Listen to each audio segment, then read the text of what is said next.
Many thanks for staying with us on the newsroom. I am Abisola Adibayo.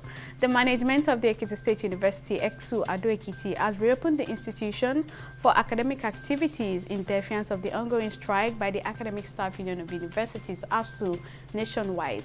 The management directed the students to resume academic activities on Monday, 29th of August 2022. However, the ASU chapter in EXU says the management is on its own. The EXU chapter of ASU adjourned the 6-month strike action following the demand by the union for the adequate funding of universities and implementation of other reforms contained in an earlier agreement with the federal government. Edodolani Pekunwi, the vice-chancellor of the school, had last week hinted that the institution would defy ASU and reopen the university for academic work, adding that the decision to reopen classes was taken by key members of the institution.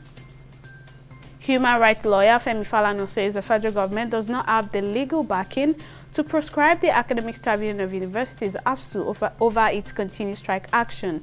Falana said this in reaction to speculations that the federal government is planning to proscribe ASU for failing to call off the strike. The strike, which began on February 16, is a result of the government's inability to fully address the union's demands. There have since been reports that the government intends to ban the union, but there is yet to be any official communication to that effect. Falana maintained that those berating ASU for allegedly recalcitrant should advise the federal government to accord priorities to the funding of tertiary education in the country.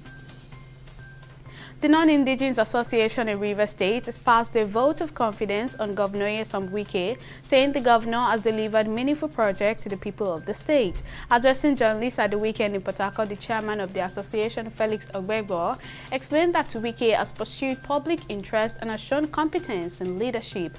Ogbegbo assured that his led association would only support and work for candidates in line with Wike's directive in the state. Similarly, the association has also thrown their support on the presidential candidate of the Labour Party, Peter Obi, saying their resolve is based on the antecedents of Obi as governor of Anambra State, adding that he has better plans to reposition the country. The National Agency for Food and Drugs Administration and Control, NAFDAC, says Nigeria now has the capacity to produce COVID-19 vaccines of international standard. Director General of NAFDAC, Mojisola Adeyeye, made this known during the oversight visit of the House of Representatives Committee on COVID-19 to the NAFDAC facilities and COVID-19 laboratory project in Lagos. Adeyeye urged the nation's pharmaceutical industry to take advantage of the African Free Trade Agreement to manufacture quality products.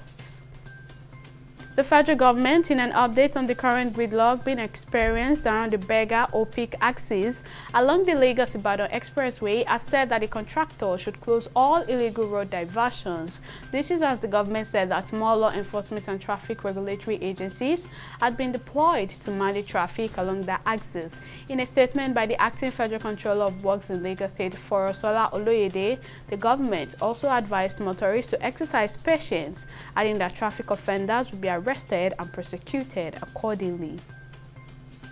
On the foreign scene, former Kenyan Prime Minister Raila Odinga says he is confident that the Supreme Court will grant his request to overturn the result of the August 9th election, which saw his rival William Ruto announced president-elect, citing solid evidence in the case. Odinga took 48.8% of the vote compared to Ruto's 54.5%, but Odinga refused to accept the results. Odinga also said he would respect the outcome of the court's decision and that the judgment could have major implications on electoral processes across Africa.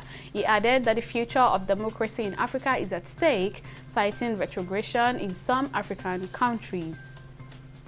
Kenyan cyclist Suleiman Kankagi has died following a high-speed crash in a race in the United States on Saturday.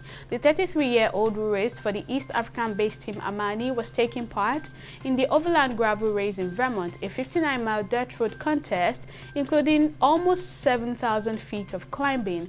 Kangagi finished third in the Tour of Rwanda in 2017 while racing for the German UCI Continental Team Bike Aid before switching to gravel racing. About 900 cyclists were competing in the event on Saturday, which was won by Amani's John Kariki, while teammate Jordan Sheik finished third. Well, that's it on the newsroom for today. Many thanks for watching. I am Abisola Adibayo.